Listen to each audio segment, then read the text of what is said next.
All right, everybody, welcome to today's personal development training. I am your host, Joel Dunn. We are going to be talking today about no limits, removing your limits. And this is kind of a mindset training, but also a great lesson with applicable things. So make sure you have your notes handy because we're going to go over 9 different things to do to help remove your limits, to have a no ceiling type life. Because when you walk around, you have a self imposed ceiling of the things that you think you are capable of. You create limitations for yourself. And sometimes people create limitations for you. So we want to make sure and give you the tools that you have in order to go out and remove those limitations and go out and accomplish great things for you and your family. But I wanted to start this one out with a story. John Maxwell has told this one quite a few times, and I love it. There's this old man, and he's walking along, and he comes to a bridge, and he sees a little boy fishing. And so he's watching the little boy, and he's casting his line, bringing up a fish, and he brings up a massive 34-inch fish, and he looks at it. It's great. He throws it back in the water. The old man's kind of shocked. Kid casts again, brings in another fish. This time it's like a 38-inch fish. I mean, they just keep getting bigger. He's like, what's with this river? The kid looks at the fish, takes it, and throws it back. Guy is completely perplexed.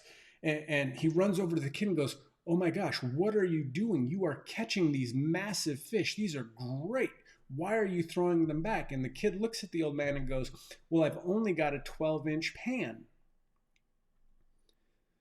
Guys, this is a story that's designed to tell you that the way that you think, the way that you perceive things is possibly the limiting factor to what you're actually able to accomplish. Because you could be accomplishing great things and giving up on it too soon because you have constrained what you think your pan for your life actually is. So today we're going to go out, we're going to get a bigger frying pan because your capacity is not capped.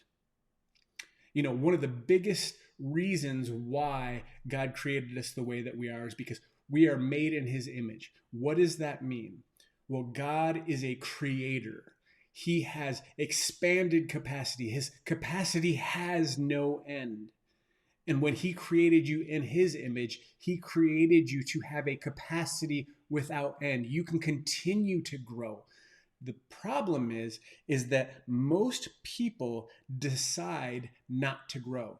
Actually, 97% of Americans are trying to live a higher capacity life, but they're not doing these things in order to create that life for you.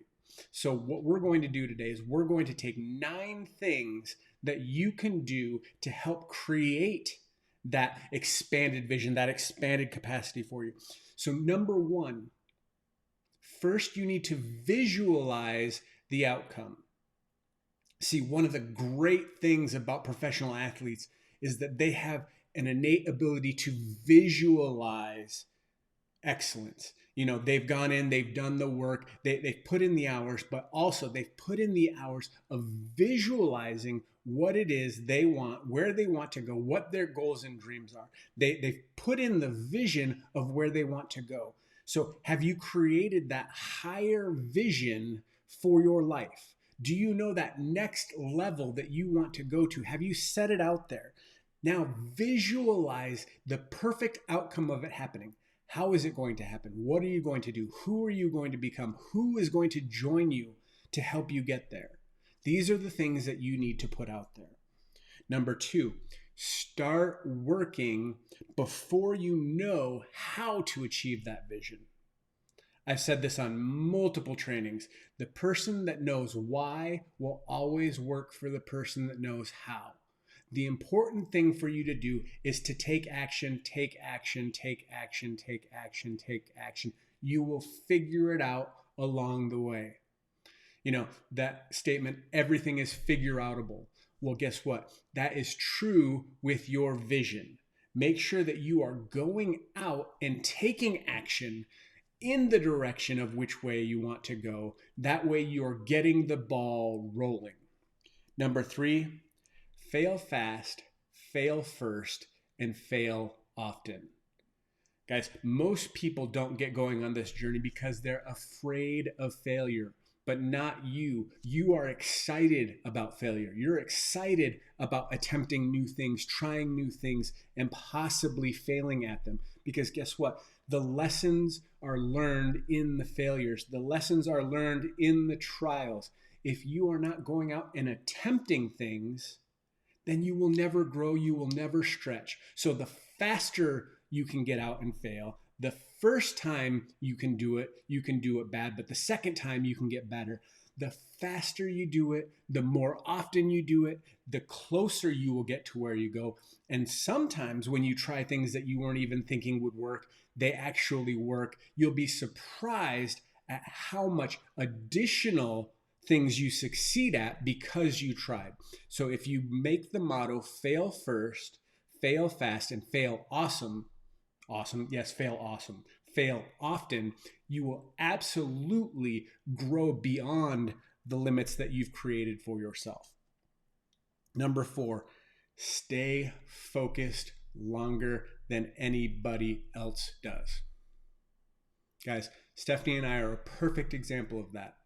We've been doing this business for going on 15 years now. We've been number 1 for the last 9 years in a row, going on to be our 10th year. This is something that is foundational. You need to put in the work longer than anybody else in order to succeed. Because the people that have staying power are the people that are willing to do the things that others aren't, to achieve the success that others won't have. So you need to stay focused longer than anybody else. Focus on what your inputs are. Focus on the people that you're helping longer than anyone else. Focusing on the things that you need to do to develop yourself longer than anyone else. Because the people that quit, the people that give up, the people that are unfocused are the ones that don't achieve. So you need to make sure that you stay focused longer than anybody else does. Number 5, you need to take inventory of your skills and resources. Guys, do you know what your strengths are? Do you know what your weaknesses are? Those are things that you need to do. There are multiple tests out there that help you discover these things. Google Strength Finder. Take the test. Learn what it is, and then also see what your weaknesses are. The goal is to develop and strengthen your strengths. And then look at your resources. What are the current resources that you have? What are the current resources that you'd like? What are the current resources that you need? These are things that most people don't take the time to do. If you're just starting out this business, have you decided and figured out what you're going to need to get to where you're going? Have you talked to your mentor and discovered what it is that you are going to need to do and develop, and the resources you're going to need to get to your goal, to get to the success that you want? It is important that you figure those things out. The reason why it's also important is because of the fact that when fatigue sets in, when frustration sets in, you have a plan. You have an understanding of your skills and what it's going to take to get to where you go. Most people stop, quit, and give up is because they don't understand what it takes. Once you know that, all you have to do is go and do it. Number 6 goes with number 5. Stop doing what you're not good at. I mean, that seems super obvious, right? Super simple. Most people tend to want to develop their weaknesses so that they can round themselves out.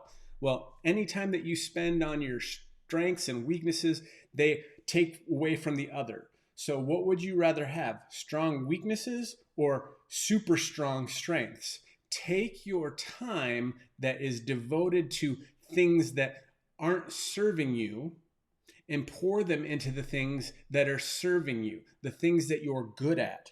Because number 7, turn your team into a powerhouse of multiplication. And how do you do that? You tune into them every day. See, when you are taking all of this information and then you're applying it to your team, you create multiplication. When you take your strengths and you plug it into your team and you find out what your team's strengths are and you work together, it is basically like you are looking at productivity squared. You are compounding. Math compounds and it becomes something that grows and grows and grows. Compound math is one of the greatest things ever created. I mean, if you look at, how compounding interest creates wealth. Well, compounding your team and compounding your multiplication is what's going to get you a large team, which creates an unstoppable force, which creates momentum, which creates excitement. So you need to tap into the compounding effect, like Amanda says. Compound effect is what happens when you focus on multiplying your gifts and your talents and your team's gifts and talents by tuning into them every day to multiply. Number 8, make the decision every day to do something for your business. Make the decision every day to do something to move your team forward. See, for you, it's important that you are doing something every day to move you forward. That is the great I goal. But we know that there's no I in team. So we want to make sure that we are also doing something that moves our team forward. So what are those things that you're doing? Are you tuning into them and giving them goals and giving them small bite-sized steps? Are you following up with them to make sure that they're taking the action? Are you being their accountability buddy and making sure that they're accountable to the work needed to reach their goal? And number 9, continually evaluate 1 through 8 to see what you can do better. When you're going through and you're doing all of these things, again, because we're lifting the cap of your capacity, each one of these 9 things is expandable. So that means you can go through and check on, are you visualizing a perfect outcome? Can you get better at it? Are you working before you even know what it's going to take to achieve the goal? Are you failing fast, failing first, and failing often? Can you get better at that? Can you get better at doing the things that seem scary? Are you staying focused longer than anybody else? Are you taking inventory of your skills and your resources to know what it is that you need to achieve success? Are you looking at the things that you're not good at and pouring too much time into them? That's one of the things that I know that I need to absolutely get better at. If I could just ignore the things that I'm not good at, that'd be great. But unfortunately, that's one of the things that I think is hardwired into us, is that we continue to look at what we're not good at and try and get better at it, when we should instead just look at what we're awesome at and get better. Are you tuning into your team every day to multiply the impact and the effectiveness of your team and growing them? And are you making a decision every day to move your business and your team forward? What are you doing today for yourself to grow yourself? What are your goals that you need to hit? And then look at your team's goals and see what it is they need to hit them and keep everybody accountable.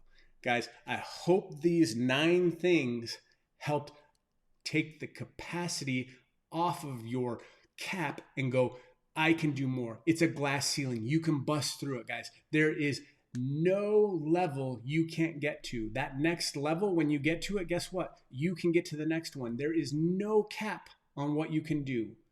There are no limits. Join me today, become a no limit soldier. Go out and share that you can help others get past where they currently are. Go out and make it an amazing day, guys. I hope your day is as awesome as you are.